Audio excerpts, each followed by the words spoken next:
peste, pues modificó nuestra geografía incluso. Aprovechando que hemos hablado de la tía Cabalganta, vamos a hablar de un lugar muy especial. Vamos a sobrevolar una isla muy especial, de una fotogenia espectacular, de un lugar hermosísimo. Pero todavía hoy los arqueólogos buscan pedazos de historia para entender qué pasó allí. Ven estas imágenes, por favor.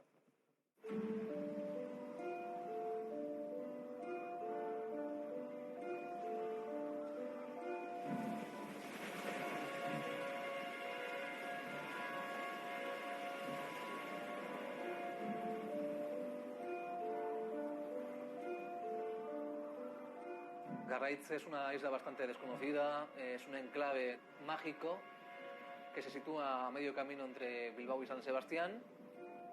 Digamos que es el Mont Saint-Michel vasco, porque tiene un espigón que al bajar la mar queda descubierta y cuando sube la marea, pues prácticamente la isla es inaccesible.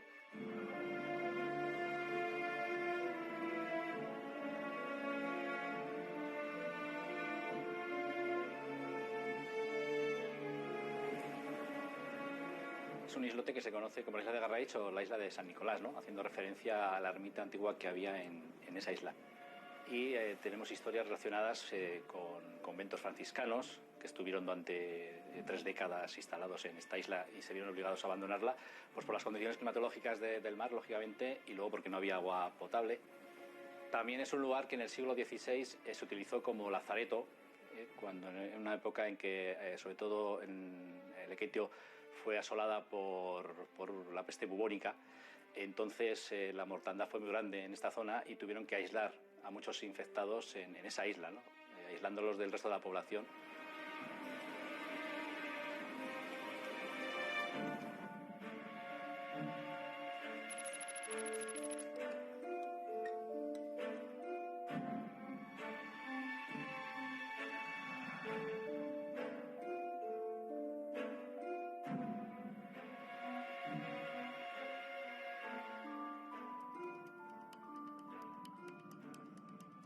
En toda Europa, después de la peste negra a mediados del siglo XIV, que fue terrible, la peste se quedó como un visitante un tanto caprichoso. En Bilbao y en el País Vasco, las que mejor están documentadas son las del siglo XVI. En general, estas epidemias del siglo XVI en Lekeitio llegaron antes que a Bilbao. La epidemia de 1530 llegó 2 años antes a Lekeitio y la peste atlántica llegó 1 año antes, que fue en 1598 y 1599, que coincide con la muerte de Felipe II.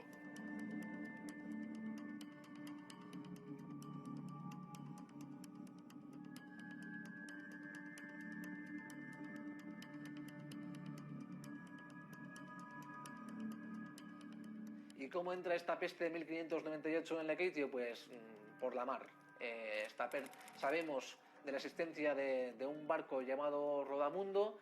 Este barco llega procedente de Cascais y de Dunkerque, hace parada en Santander y desde ahí se propaga a Laredo, Lekeitio y desde Lekeitio va a Pasajes.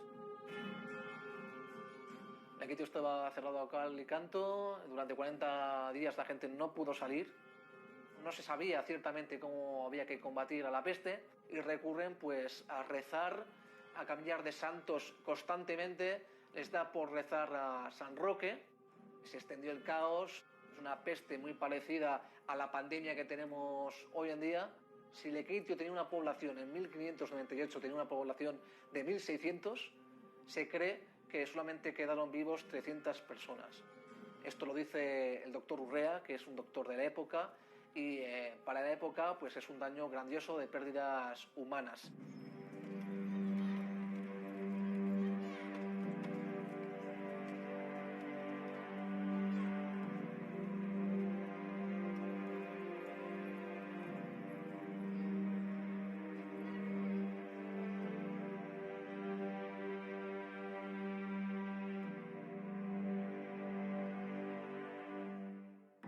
La imagen de Nuestra Señora de la Antigua es de finales del siglo XII. O sea que es lo más antiguo que tenemos aquí en la iglesia de Lekeitio.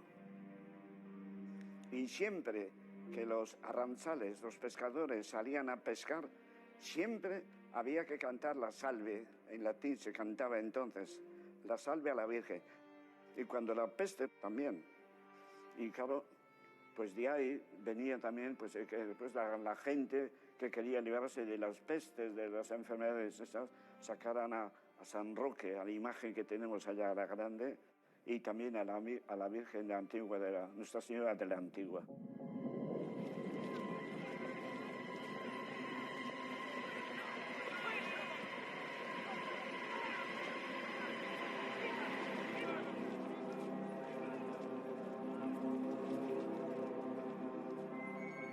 Lo que sí es cierto es que los médicos trataban de aislarse del enfermo todo lo posible.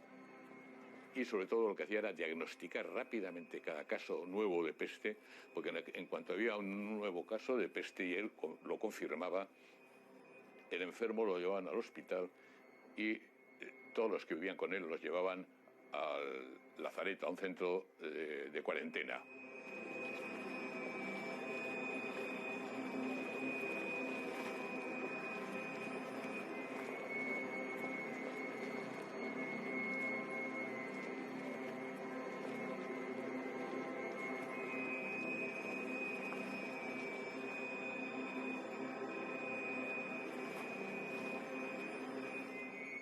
Lo que se hacía es ir por las casas de Lekeitio y, bueno, aquellos lugares que estaban infectados o que vivían gente que habían sido infectados o contagiados por la peste, pues se marcaban las fachadas con una X, ¿no? Para que la gente supiera que eso eran, digamos, personas contagiadas. Lo que son los ropajes y las prendas de vestir de estos habitantes también eran quemadas y, lógicamente, eran, digamos, confinados o aislados en la isla de Garreis, ¿no? Para, de alguna manera, para que no se propagase esa epidemia y, bueno, que era algo habitual no solo en Lekeitio, sino en otros puntos de la costa cantábrica, utilizar islotes como lazaretos para aislar a los contagiados.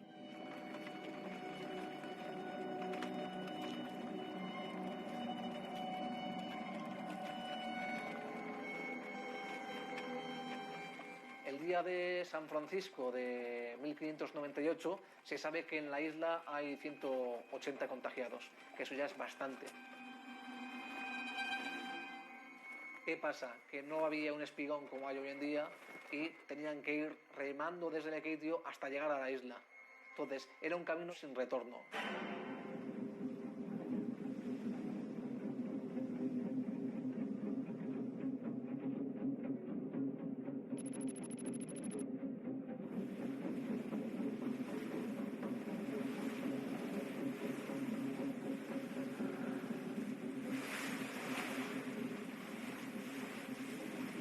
Esta es la parte crítica, ¿no? Digamos.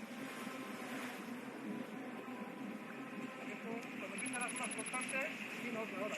Sí, sí, sí. Hay que parar, ¿no?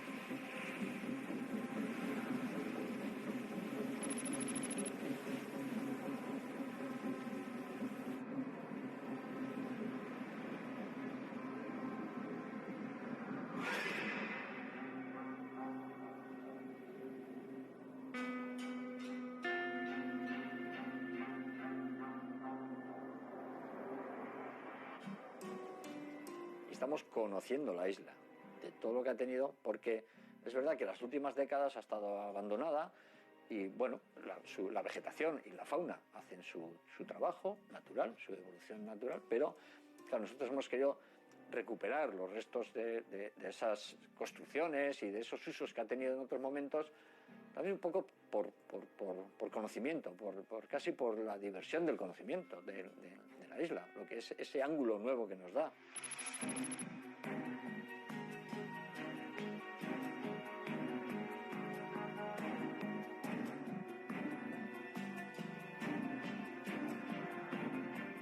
Estamos localizando pues una serie de elementos relacionados pues con esas fortificaciones y con ese ámbito religioso.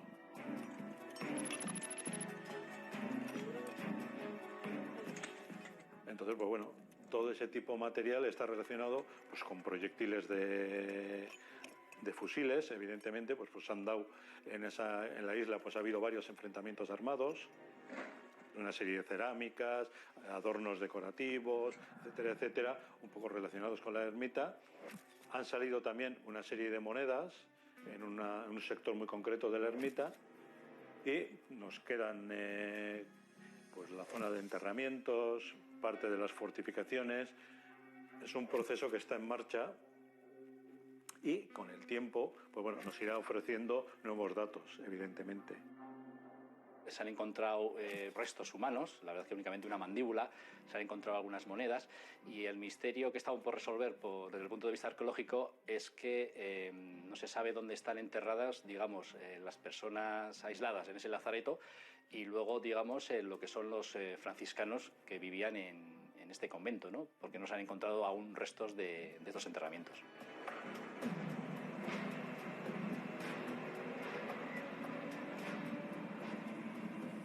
Estamos intentando volver después de nuestra expedición a Garraitz.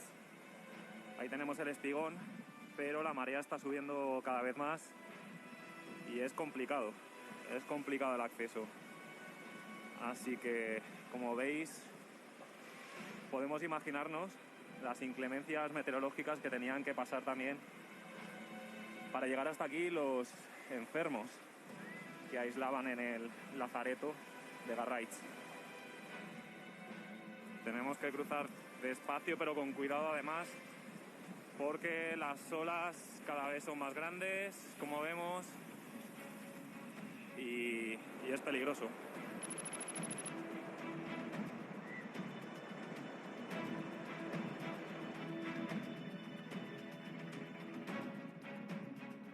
La isla de Garraitz es todo una imagen icónica, ¿no? de la bahía de Lekeitio, no solo a nivel paisajístico, sino que creo que desde el punto de vista histórico hay que reivindicar, porque yo creo que faltan todavía muchos descubrimientos y hallazgos por hacer en esa isla, ¿no?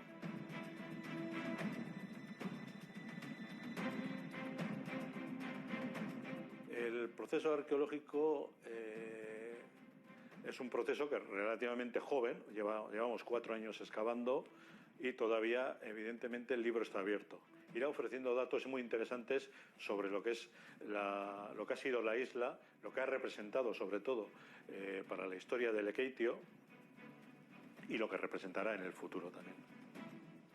La isla, pues pienso que todavía nos reserva varias sorpresas.